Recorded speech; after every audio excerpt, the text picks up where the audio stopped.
तुम्हारे घर में इलेक्शन ड्यूटी लगती है फैमिली की? लगती है? किसके घर में लगती है? मम्मी पापा भैया किसी के? अच्छा। मे भी टीचर हो सकते हैं स्टेट गवर्नमेंट में या फिर कोई भी डिपार्टमेंट में हो, लेकिन स्टेट गवर्नमेंट होंगे या सेंटर गवर्नमेंट होंगे। कभी पूछना उनसे कि जो भी होंगे रिलेटिव्स, आपकी इलेक्शन ड्यूटी क्यों लगती है, कभी पूछना।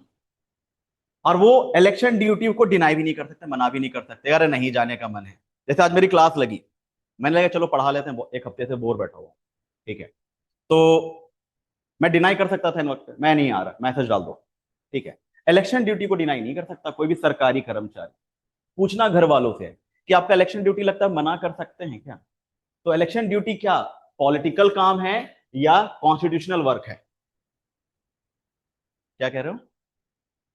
कॉन्स्टिट्यूशनल वर्क है। कैसे?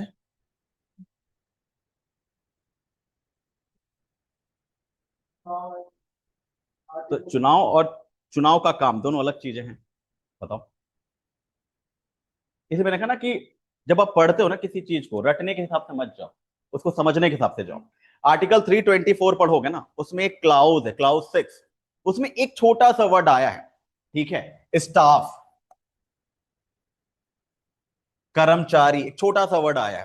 324 क्लाउज 6, ठीक है, 324 के खंड 6 में लिखा हुआ है कि जब भी निर्वाचन आयोग को, अभी मैंने पढ़ाना स्टार्ट नहीं किया, मैं पहले बता दूं, मैं तो अभी अंतर बताने का उदाहरण दे रहा हूं। 324 में बहुत सारे लोगों को मैं देखा है, यूपीएससी कुछ मतलब, देखो ये इलेक्शन इलेक्शन वाला जो काम है ना, ये पॉलिटी का पार्ट है, क्या फर्जी पढ़ा रहे हो यार, ठीक है। देखो 324 क्लाउज से एक वर्ड है स्टाफ। जब भी इंडिया में, चाहे वो स्टेट असेंबली इलेक्शन हो, बिहार में इलेक्शन है, या फिर जब भी सेंटर इलेक्शन 2029 में होगा, जब भी इलेक्शन होगा, तो केंद्र के लेवल के जितने कर्मचारियों की नियुक्ति होती है ना, केंद्र कर्मचारी, वो राष्ट्रपति के माध्यम से होती है। और राज्य के स्तर पर जितने कर्मचारियों की नियुक्ति होती है ना, वो राज्यपाल के माध्यम से। जिसको आप कहते हो ना, एक ट्राइंगल पढ़ते हो, जिसका नाम है कार्यपालिका, विधायिका, न्यायपालिका। तो कार्यपालिका का काम है कानून को क्रियान्वित करना, लागू करना, विधान लागू करवाना, ठीक है। जब आप पढ़ोगे ना कार्यपालिका के बारे में, तो उसे पढ़ोगे राष्ट्रपति के बारे में, कि केंद्र की कार्यपालिका का हेड राष्ट्रपति होता है और राज्य की राज्यपाल होता है। यह मैंने पूरी पूरी क्लास में पढ़ाया था, ठीक है। उसी में लिखा हुआ है कि चीफ इलेक्शन कमिश्नर प्रेसिडेंट से डिमांड करेगा और गवर्नर से डिमांड करेगा, हमको कुछ कर्मचारी चाहिए इलेक्शन कंडक्ट कराने के लिए। और वही कर्मचारी जो है राष्ट्रपति केंद्र स्तर पर, राज्यपाल राज्य के स्तर पर मुहैया कराएगा इलेक्शन कमिश्नर को। इसलिए देखना पैरामिलिट्री की ड्यूटी लगती है, अर्धसैनिक बलों की ड्यूटी लगती है, देखोगे क्यों? क्योंकि वह सब राष्ट्रपति के माध्यम से।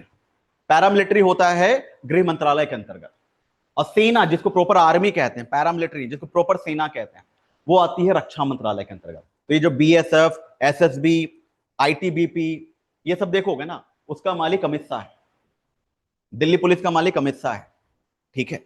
लेकिन जब आर्मी जिसको प्रॉपर कहते हैं, लेफ्टिनेंट, कर्नल, ये सारे, वो सब आते हैं राजनाथ सिंह यानी रक्षा मंत्रालय के अंतर्गत, ठीक है।